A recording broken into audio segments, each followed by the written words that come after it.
নমস্কার সবাইকে, মুড়ি ব্লগে আপনাদের অনেক অনেক স্বাগত জানাই। আজকে আমি আরেকটা নতুন রেসিপি নিয়ে এসেছি। আজ আমি বানাবো পটল চিংড়ি।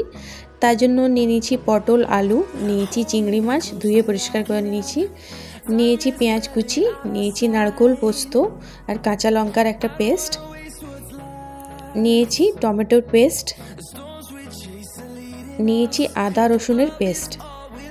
প্রথমে চিংড়ি মাছগুলোকে নুন হলুদ মাখিয়ে নেব। চিংড়ি মাছের মধ্যে দিয়ে দিলাম নুন, দিয়ে দিলাম একটু হলুদ গুঁড়ো, দিয়ে ভালো করে মিক্স করে নেব। মিক্স করে কিছুক্ষণের জন্য রেখে দেবো। ততক্ষণ আমি পটল আর আলুগুলো ভেজে নেব।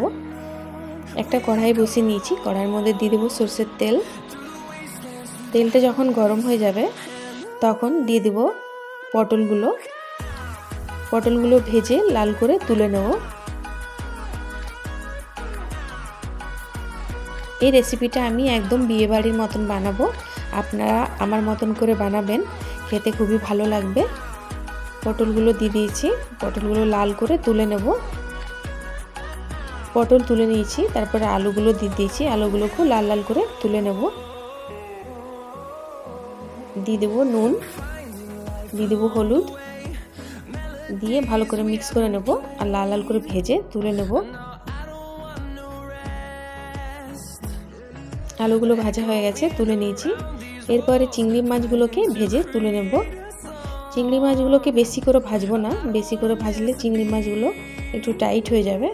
হালকা ভেজে আর তুলে নেব। ভাজা হয়ে গেছে, এরপরে চিংড়ি মাছগুলো তুলে নেব। আমার ভিডিও যদি আপনাদেরকে দেখতে ভালো লাগে তাহলে সাবস্ক্রাইব করবেন, লাইক করবেন, কমেন্ট করবেন, আর একবার অবশ্যই বানিয়ে দেখবেন, খেতে খুবই ভালো লাগে।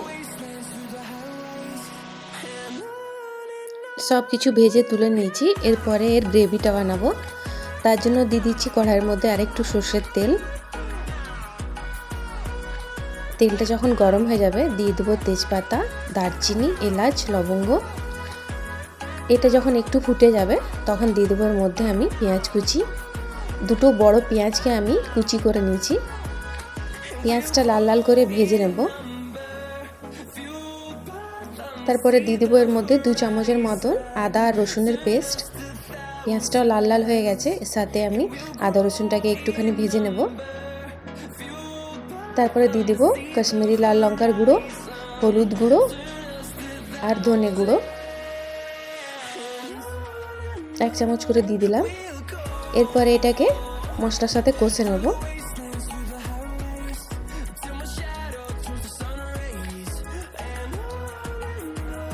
এরপরে দিয়ে দেবো টমেটোর পেস্ট। দুটো মিডিয়াম সাইজের টমেটোকে আমি পেস্ট করে নিয়েছি, 4 চামচের মতন দিয়ে দিলাম। এরপরে দিয়ে দেবো আমি নারকেল আর পোস্ত আর কাঁচা লঙ্কার যে পেস্টটা বানিয়েছি এটাও 3-4 চামচের মতন দিয়ে দিলাম। দিয়ে ভালো করে মিক্স করে সাথে কষে নেব সবকে একসাথে। দিয়ে দেবো স্বাদ মতো নুন, দিয়ে ভালো করে মিক্স করে নেব। এরপরে দিয়ে দেবো আলুগুলো ভিজে রাখা, আলুগুলো দিয়ে ভালো করে মিক্স করে নেব।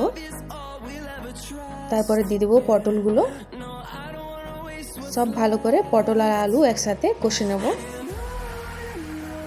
রংটা দেখুন কত সুন্দর হয়েছে।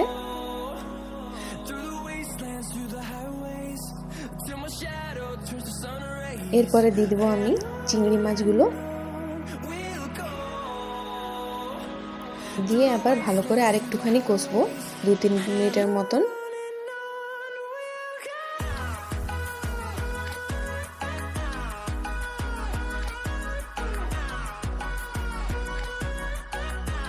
এরপরে দিয়ে দিলাম অর্ধেক চামচ গরম মশলার গুঁড়ো, দিয়েও ভালো করে মিক্স করে নেব। সব কিছু ভালো করে কষে নিচ্ছি, দেখুন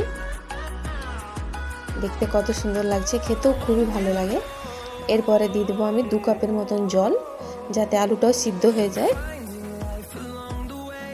জলটা দিয়ে ভালো করে মিক্স করে নেব।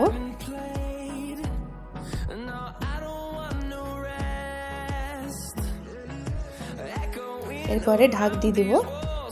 ঢাক দিয়ে আঁচটা লো করে 10 মিনিটের মতন সিদ্ধ করে নেব। দেখুন 10 মিনিট হয়ে গেছে, রেসিপি আমার বানানো হয়ে গেছে। খুব সুন্দর গন্ধ উঠেছে, আলুটাও সিদ্ধ হয়ে গেছে। এরপরে বন্ধ করবার আগে আমি দিয়ে দেবো 1 চামচের মতন ঘি, দিয়ে মিক্স করে নেব। এটা গরম ভাতের সাথে খেতে খুবই ভালো লাগবে, একবার ঘরে ট্রাই করে দেখবেন। এরপরে আমি আপনাদেরকে তুলে দেখাবো। একটা বড় পাত্রের মধ্যে আমি ঢেলে নেব। কালারটা যেমন সুন্দর হয়েছে, খেতেও খুবই টেস্টি হয়েছে। একবার এমনি করে বানিয়ে দেখবেন। ভিডিওটা তাহলে এখানেই শেষ করছি। সবাই ভালো থাকবেন, সুস্থ থাকবেন, সাবধানে থাকবেন। দেখা হবে পরের একটা ভিডিওতে। আমার ভিডিও দেখার জন্য আপনাদেরকে অনেক অনেক ধন্যবাদ।